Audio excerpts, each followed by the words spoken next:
ہمارے ساتھ تشریف رکھتے ہیں سردار لطیف احمد کھوسہ صاحب، پاکستان پیپلز پارٹی کے ساتھ ان کا تعلق ہے، سابق اٹارنی جنرل ہے اور ملک کے مشہور قانون دان ہیں۔ ان کے ساتھ تشریف رکھتے ہیں جسٹس طارق محمود صاحب، سپریم کورٹ بار ایسوسی ایشن کے سابق صدر ہیں، جبکہ ابھی چند لمحوں میں ہمیں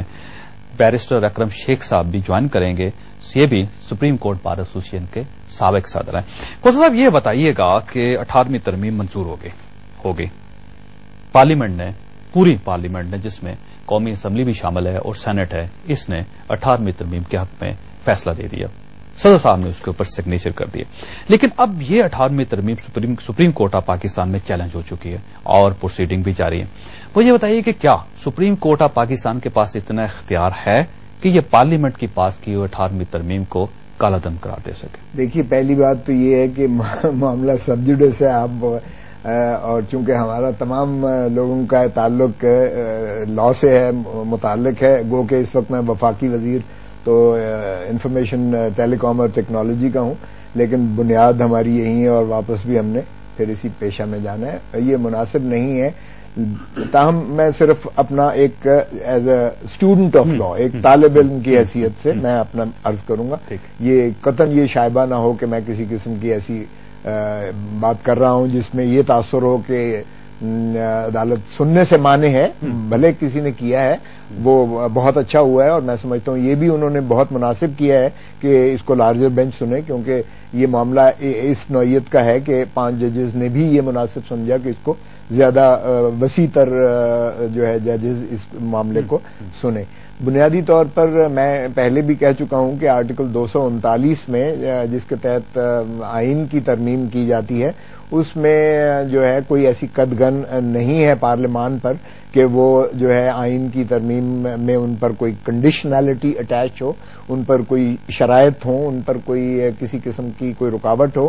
ہاں، ایک چیز ضرور ہے کہ اگر آپ نے صوبے کے کسی ٹیریٹوریل جورسڈکشن کو آپ نے تبدیلی کرنی ہے، اس میں کمی بیشی کرنی ہے، تو پھر متعلقہ صوبے کی اسمبلی جو ہے وہ بھی 2/3 اکثریت سے کرے۔ سو ایک صرف بندش اگر آئین کے اندر دی گئی ہے تو وہ اس حد تک ہے، باقی پارلیمان جو ہے وہ ساورن ہے، اس لیے اس پر یہ جو کہا جا رہا ہے کہ جی بنیادی ڈھانچہ یا کوئی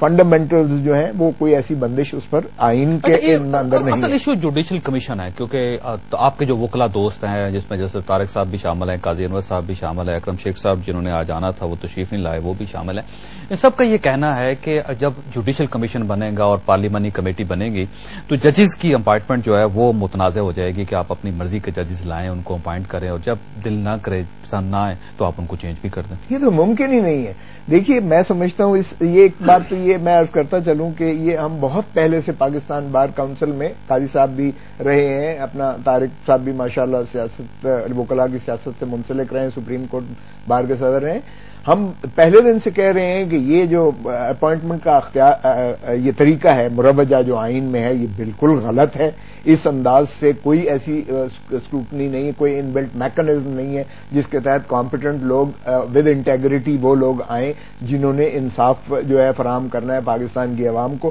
اور ہم نے یہ کہا تھا پاکستان دیکھیے اس غلط طریقے سے جو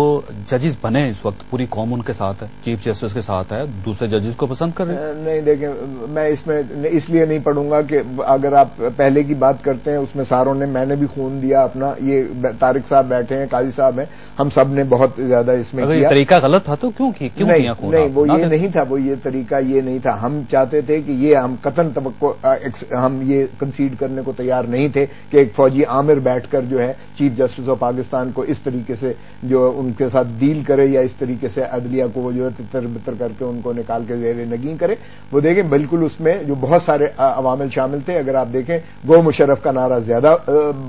بانگ دہل بجتا تھا، جمہوریت کی آمد کی ہم طرف بہت زیادہ تھے، آئین کی حکمرانی چاہتے تھے ہم جو ہے، اس وجہ سے آپ نے ججز کو بحال کروایا، صرف ججز کی محبت میں نہیں کروایا، قاضی انور صاحب ججز کی محبت یقیناً تھی۔ دیکھیں یہ بات نہیں ہے ججز کو غلط نکالا گیا، وہ ایک اصولی موقف تھا۔ ہم بالکل ڈکٹیٹرشپ آمریت کے حق میں نہیں تھے، آج تک نہیں ہے، نہ کبھی ہوں گے، نہ بار کبھی رہ سکتی ہے اس معاملے۔ لیکن میں یہ صرف بتاتا چلوں آپ کو کہ جو اب موجودہ جو آئین کے اندر جو ہم نے ترامیم کی ہیں اس میں تمام سٹیک ہولڈرز کو آن بورڈ لیا گیا ہے۔ ایک تو چیف جسٹس اور ان کے ساتھ 2 سینئر موسٹ ججز، کولیجیم آف ججز جو بارہا قاضی صاحب نے بھی کہا اور سب کہتے ہیں انڈین جورسڈکشن میں بھی موجود. پھر اگر آپ دیکھیے تو لا منسٹر کو رکھا گیا ہے. لا منسٹر بھی متعلق لا سے ہی ہے، وکالت ہی جاتا ہے، اور اس کا لائزون ہونا، اور ویسے بھی انٹیسیڈنٹس جو ہیں اگر آپ اٹارنی جنرل کو لیا وہ فادر آف دی لائرز ہے، پیٹر فیملیس ہے، چیئرمین پاکستان بار کونسل ہے. پاکستان بار کونسل کا نمائندہ لیا جو ہائیسٹ الیکٹڈ باڈی ہے، اور ایک ریٹائرڈ چیف جسٹس یا ریٹائرڈ جج آف سپریم کورٹ، اور جسے چیف جسٹس صاحب لیں گے یا ریکمینڈ کریں. مطلب ایک یہ جو بہت خوبصورت ہے. اس میں ایک تو ججز شامل ہو گئے، لائرز کمیونٹی شامل ہو گئی، ایگزیکٹو شامل ہو گئی، اور پھر پیپل آف پاکستان. ہمیں ابھی جوائن کیا بیرسٹر اکرم شیخ صاحب نے، سابق صدر سپریم کورٹ بار ایسوسی کے، لیکن ان کی طرف جانے سے پہلے جسٹس طارق صاحب کی طرف جاؤں گا اور ان سے ایک چھوٹی سی سوال پوچھنا چاہتا ہوں. جسٹس صاحب یہ بتائیے گا کہ یہ کہا جاتا ہے کہ 18ویں ترمیم جو ہے وہ آئین کے بنیادی ڈھانچے کے متصادم ہے. دیکھیں نا، جس وقت 1973 کا جو آئین بنانے جا رہے تھے تو آخر کچھ چیزیں تو سوچ کے بیٹھے ہوں گے نا جی. اچھا، یہ جو بنیادی اسٹرکچر ہے یہ بھی جو ہے، چاہے کوئی 2A کی بے شک بات کر لے، لیکن ایک بات ہم کو نہیں بھولنی چاہیے کہ 2A جب 73 کا آئین بننے جا رہا تھا تو اس وقت 2A سامنے نہیں تھا. ٹھیک ہے نا. پھر دوسری بات اگر 2A ڈالا بھی گیا تو وہ تو ڈکٹیٹر نے ڈالا نا بعد میں. اچھا، 2 باتیں. تیسری بات یہ ہے کہ یہ ٹھیک ہے کہ اس میں ہم کو بنیادی اسٹرکچر ہم تلاش بھی کر سکتے ہیں. مثال کے طور پر اس کا پریمبل جب سٹارٹ پڑے اس میں انڈیپینڈنس جوڈیشری ڈیفینیٹلی ہے، لیکن اب سوال یہ ہے ہمارے جو ایکسپیرینس ہوا ہے بدقسمتی، وہ بدقسمتی یہ ہوئی کہ یہ 73 سال تک جو سسٹم رہا نا، تو یہ اس میں بہت سی خامیاں سامنے آئی، اور ایسا لگا کہ لوگ جب بھی اس کو استعمال کرتے رہے اپنی منمانی سے. اس میں ایک بات یاد رکھنے کی ہے، اب جو لوگ یہ کہتے ہیں نا یہ تو ایشو ہی نہیں تھا. دیکھیں، آپ کو یاد ہوگا چارٹر آف ڈیموکریسی کیا تھا؟ چارٹر آف ڈیموکریسی اسپیسیفکلی نہیں تھا. اور اگر آپ یاد کریں تو پاکستان بار کونسل اس وقت اس بات کا کریڈٹ لیتی تھی کہ یہ جنہوں نے چارٹر آف ڈیموکریسی ڈالا یہ تو ہمارا آئیڈیا تھا جو بورو کیا یا چرایا ہے.